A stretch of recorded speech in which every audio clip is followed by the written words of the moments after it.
All right, let's skip this. How y'all doing? Thanks for coming out on this beautiful spring day. So this is important that you listen to what these kids have had to say, because they are the front line of the culture war that's going on right now here in this state. You know, what the current governor and the current state attorney general and the superintendent of public instruction want to do is they want to divide. They want to divide kids against each other at school. They want to divide families against each other in a neighborhood. They want to divide those of us in our own families. Their notion of public policy is one of division, because division gives them control. That's right. And it's control that motivates them. It's not public health. It's not COVID. It's not climate change or climate justice. Their motive is control. And this country and this state were founded on the opposite of that. Yep. Because showing up matters. I know a lot of people who were here before we got news that the mandates were lifting, who were very passionate about this, who were like, yeah, we hate the mandates, and then it gets lifted and it's just done. But it's not. And it probably will never be. We'll have to fight till the day we die. And we have to encourage our next generations to fight until the day they die. And you know, ours now is a fight, but maybe someday it'll just be withholding that. Maybe someday they won't have to work so hard to go to school, to be a normal kid. And that's what's really important to me. Normalcy. To be normal. And it's funny hearing myself say that my whole life. I was like, normal is weird. Why on earth would you want to be normal? But as those years go by and everything's shut down and I have nothing, I realized that I've never wanted to be so normal in my entire life. I too answered Melanie's question on Facebook the other day of what we were like when we were 14. I'm a child of the 80s. So when I was in high school, I had big 80s hair, and I had this red fedora that I would wear, you know, cocked to the side over one eye, and oh boy, I was styling. But Melanie, you said that you want normal. Sweetie, you still have blue hair.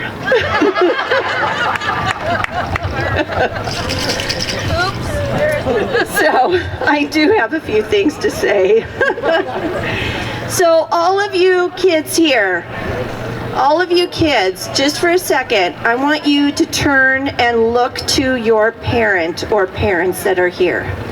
Take a look at them. That is the person, the people that love you more than anybody in this world. Amen. More than any teacher, even though we have got some outstanding teachers in our state. More than any principal, more than any administrator, school board member, more than Chris Reichdahl, more than Jay Inslee. Way more. That is the person that without even thinking about it would step in front of a moving train for you. And they are going to be there when you graduate from high school, from college, if you go into the military. They're going to be there when you get married, when you have your own children. You are a part of them. You are their heart out there walking around in this world. So whenever these school systems say that we know what needs to be taught to you better than your parents, they lie. Yes. They lie. This should not have happened. Amen. And this breaks my heart. Absolutely breaks my heart, because this should not have happened. And if Jay Inslee absolutely felt for you kids the way your mom and dad do, this would not have happened. 41,000 families have left the school district in Washington State. That's not counting the ones here in front of us in these candles. You know, Inslee is really, really good at protecting things. He's good at protecting the salmon. He's good at protecting timber, the spotted owl. But he dropped the ball, didn't he? Yeah. He dropped the ball when it comes to the greatest asset we have in this state. And that's our children. That's right. That's our future. We can never get these back. Ever. I talked to the superintendent of one of the local school districts in my area. They had the middle school was outside protesting. And he said, listen, if they would just put their masks back on and come inside, we could hold a discussion about this. And I thought, wasn't that telling? You could tell kids that they can be anything they want. You tell little girls, you can be president one day.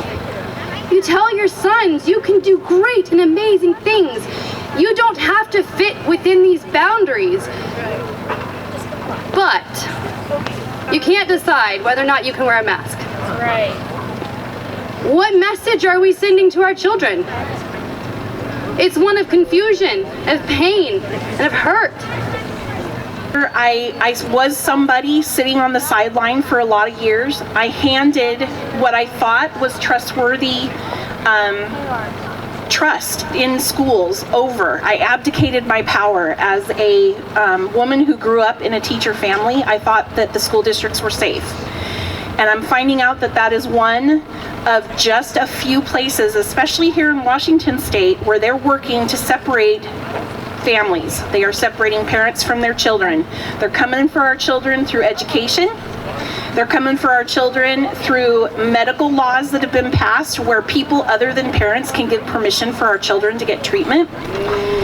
They are doing all sorts of things to sever American tradition and core family, and that is what we are here to fight for, because it matters. And it doesn't matter what your family looks like. Family isn't always blood. Family could be your foster parents. Family could be your aunt, your uncle, but that's what we are here for.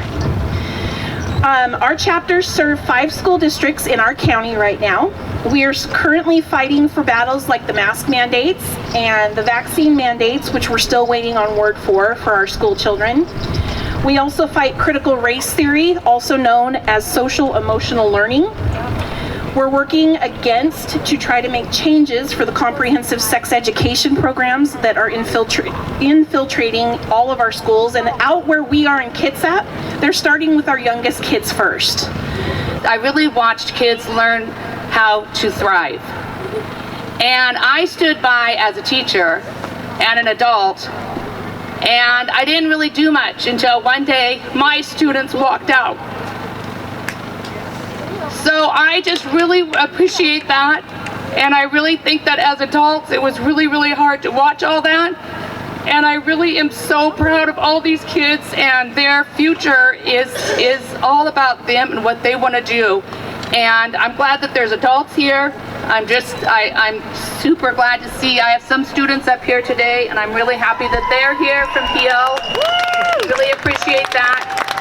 And the one thing that I would really want to tell you guys that if your teachers are not teaching the Constitution, you need to make sure as parents and as kids that you expect that to be taught in school every year.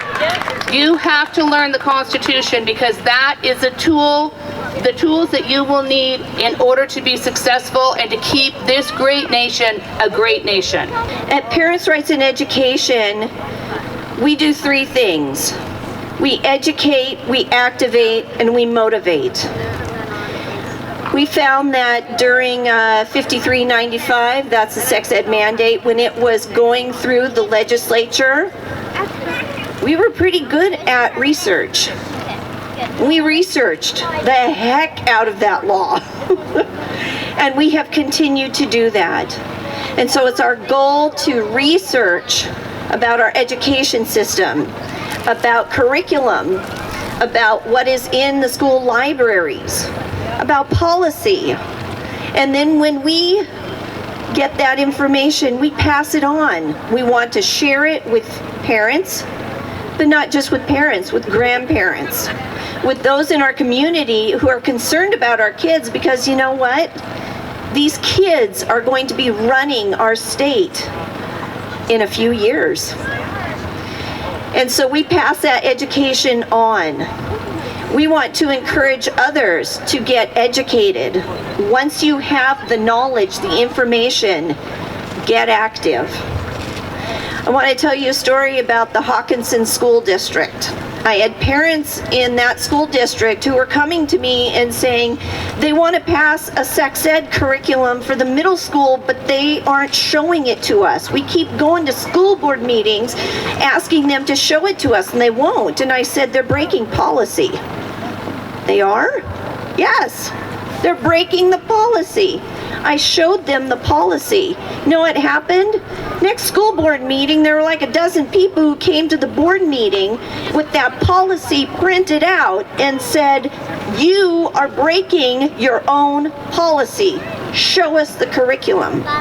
It was at that point that the board said, you know, we need to show the community the curriculum, because how can they comment on it if they don't know what's in it?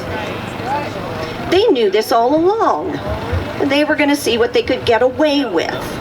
We talk about how we can either right the ship of public education or find other means to educate our children. And that's what we're working on, and it's exciting. I met a lady that I've dubbed our Angel of Hope, because we can't have homeschool pods in the state of Washington like other states can, but there's a workaround and it's fully legal, and we're so excited. So that is the other thing that we do. So please spread the word to your teacher friends that Moms for Liberty is a safe haven. We do not out them. We do not tell people who our membership is. So that's extremely important that they know that they have a safe place. They refused to give a single dime to the kids that are no longer in schools that still need to get educated. Shame. We educate my son at home.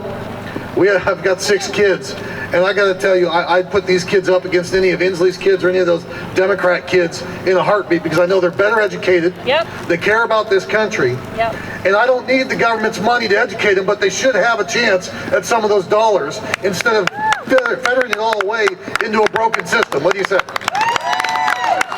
Well, folks, I just wanted to come. I'm happy to support you. Thank you for coming out today and standing up for your rights.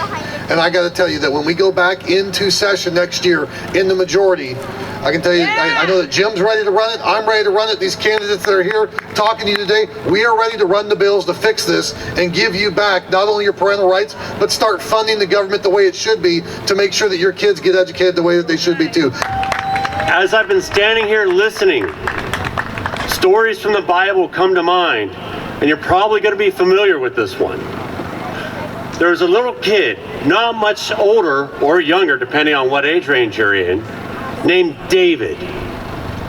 And the armies of Israel were about to go into battle, but they were afraid. David stood up to a giant named Goliath. And much in the same way as you're standing up for your rights in your schools, you're the David and you're standing up against Goliath. And I commend you for having the courage to do so. And I say, keep it up. Never back down. Stand up for what you believe is right.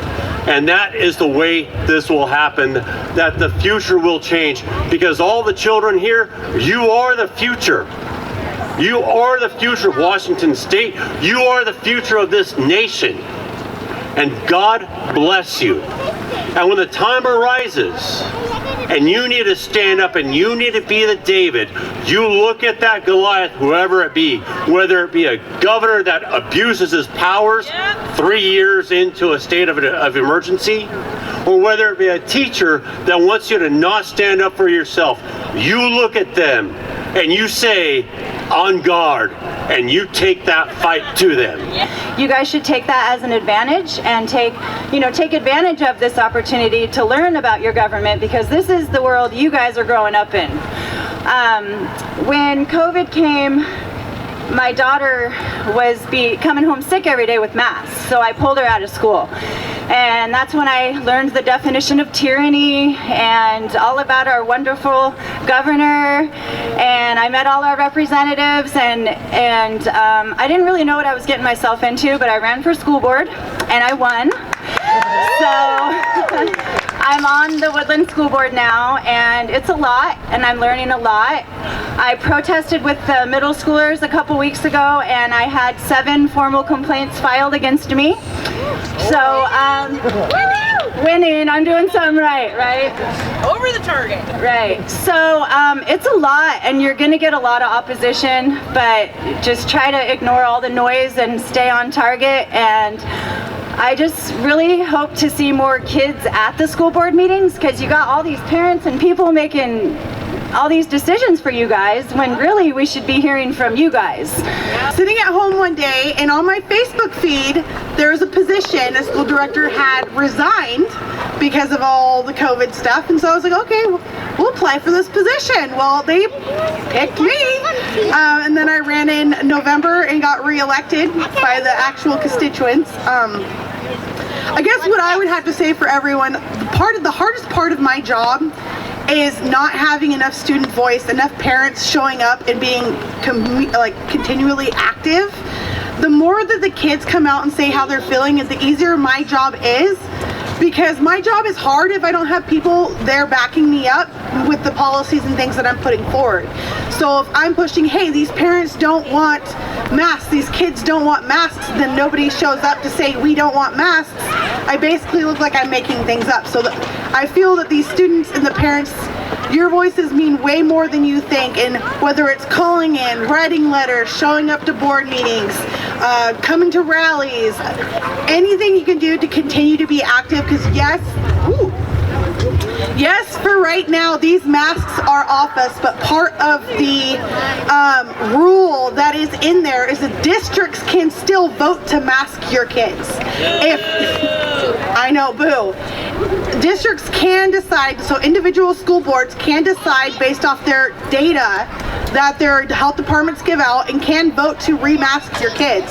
So this fight is not over until the entire emergency powers is taken away from Inslee, and we know that we're back to the way everything should have been.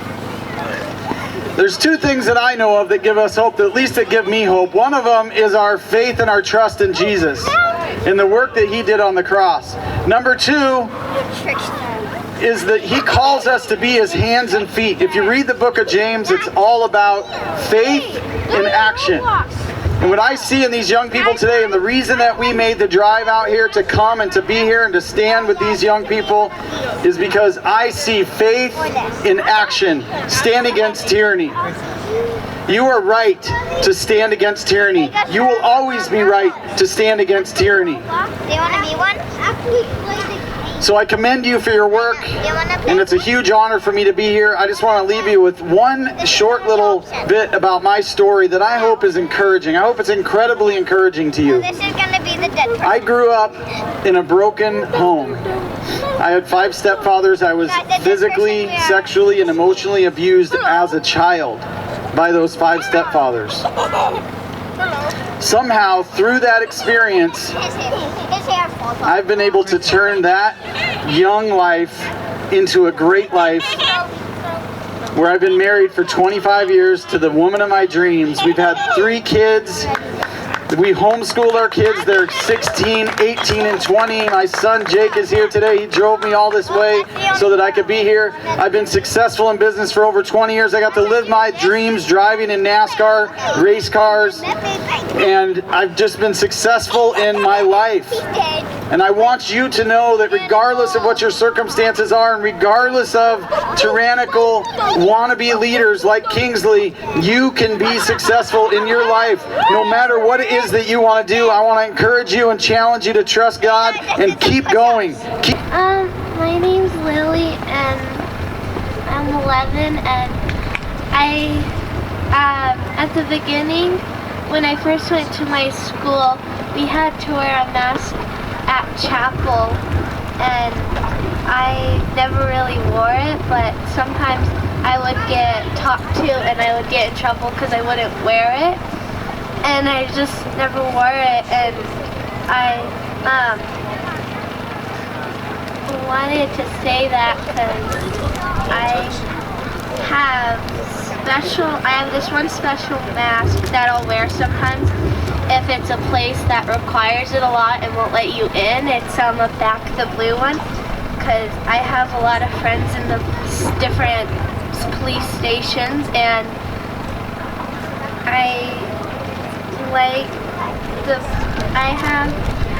on my door I have a bunch of stickers from different places, and I have a couple from Alaska because my grandma went to visit her sister there, and I have... You're doing great. I have this one special cop friend in the Olympia, and he's really nice. I've known him for 3 years. Mommy, was it 3? I've known him for 3 years, and his name's Officer Clark, and he's my favorite. And he went to, and he's been coming to my birthday. That's for the past 3 years.